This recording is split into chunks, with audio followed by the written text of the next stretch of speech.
Welcome back. Now we're going to go back to the 2023 elections. Now, before the last elections in 2019, the Not Too Young to Run bill was signed into law, and it was a big conversation then about how young people were going to get involved in politics. You know, a lot of the ages of a lot of eligibility to run for office was lowered.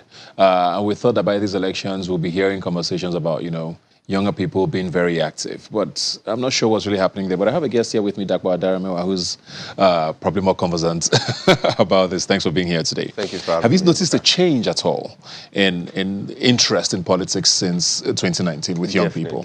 Definitely. A lot of young people are actually stepping up and trying to, but you know, a lot of them are met with quite a long number of challenges, as you can imagine. The biggest one being finances is always a big problem, because a lot of people don't realize, like, the average election to run is quite expensive. You know, if I was running for, say, House of Rep now, I could expect to spend between 50 to 100 million to have a very or more, depending on the constituency. Exactly, depending on your constituency. Exactly, depending on your constituency. So it's a huge expense for young people who are trying to, you know, actually make a difference in their country. So those are the main challenges that we're facing right now. So, I mean, when you call young people, you know, for a lot of people, the definitions are quite diverse. I saw a conversation on Twitter today about a presidential candidate who was even called young. And I found that very interesting considering his age. So, but for a lot of young people or the youth, they wonder, is someone over 40, for example, running for House of Reps, would you consider that young?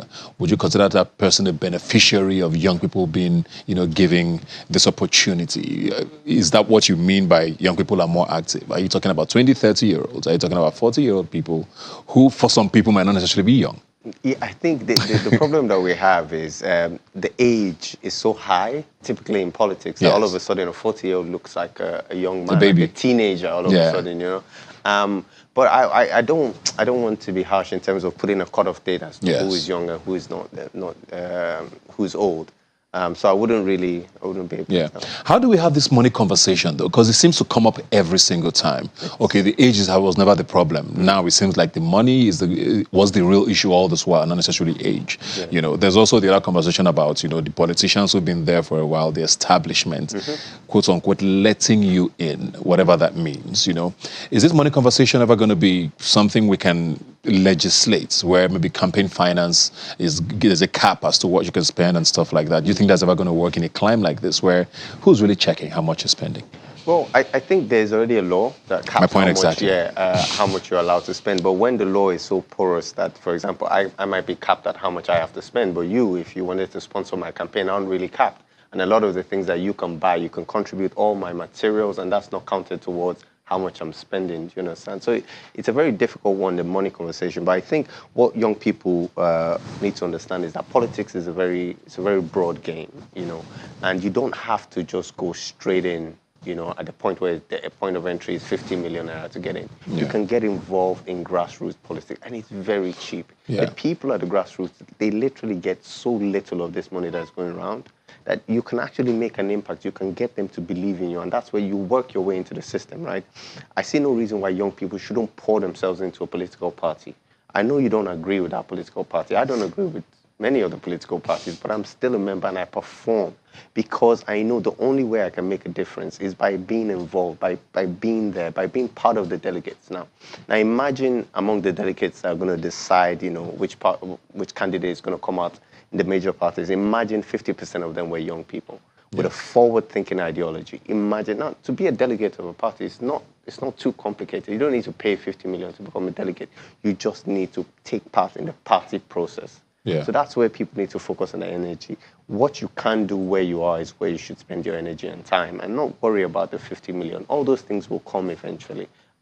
Do you find that young people have been excited by young people running for office so far? I think that there's a particular candidate who's in his 40s, I believe, not in any of the major parties, but he was one of the first to declare that he was going to run for president. There was a bit of, you know, noise about it, but it looks like that has fizzled out. You know, but people always thought, oh, if a young person comes out, everybody's going to flood behind this person. Have you seen that young people actually support young people? I think young people would like to, but the issue with people is they like to bet on a winning horse. Yeah. Now, we saw young people really engage during the NSAS protest. And why was that? Because there was an atmosphere of hope where they felt like, we can make a difference. That's where they came out, they organized. But when they're looking at it and think, oh, this candidate has no chance, they feel like, what's the point? Yeah. But people need to understand that you need to give it your best, right? There's no guarantees. That's the whole idea of democracy, right? It's not a walk in the park. It's not something you can observe from outside and just criticize and discuss. Yeah. You must be there. You must push yourself in it and support people however you can. You know, it's a very challenging thing to run. Very challenging. You talk about support there, and I want to talk about crowdfunding. And everybody, whenever this crowdfunding conversation comes up, everybody seems to talk about President Obama, which is a completely different climb. Yes. But it was heavily backed by young people who threw in whether it was $5, $10, and we saw the results. I mean, he ended up being president. Is that something that's viable here? And does it take just being a young person, or if you want to run for office as a young person, how do you go about the messaging, for example, to let young people understand that this is actually possible if everybody tries to pitch in to this cause, and make it a collective? Yeah, I think in terms of crowdfunding, it is possible in Nigeria. I mean, Nigerians are not adverse to giving money to support a particular cause. It's just, it seems that politics is the one area.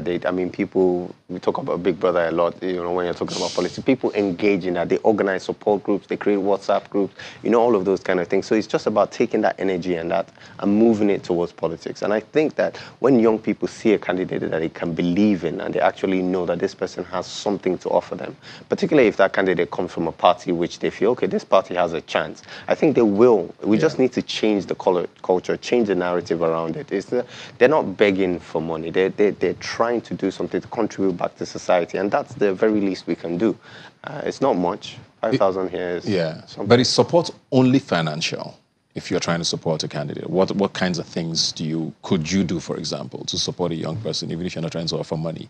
Okay. Because we're hearing conversations about volunteerism, but I wonder, does that really have an effect? It does, definitely, without a doubt. Having people in different local government. There's a young person actually running for governor of Lagos State.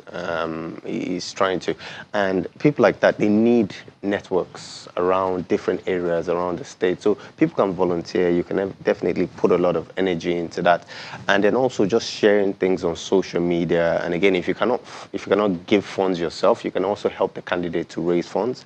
But most importantly, the best thing you can do is be in that political party and make sure that your candidate emerges. Do whatever it takes to make sure by the next election you're a voting delegate and you can pick somebody and you can just back that person up by changing the system itself. Yeah. Do you think we're going to have a change after these elections with, the psyche of how young people view politics? Because I always go back to the Anambra elections with the apathy that came with it, even though there was an insecurity situation going on in the state. You talk to a lot of young people, they are like, my vote doesn't count. Do you think that's where it's leaning to, where there's more young people who don't care, or there's more people who care, or who will care after this? Well, I'm worried, to tell you the truth. But I think the argument I always give people is that I understand that there's this feeling of hopelessness, right? What's the point? Why try?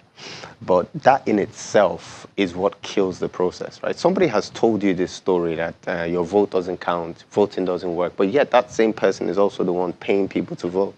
Is also the one trying to prevent you from voting. Like, if it really didn't count, people wouldn't be that interested in it.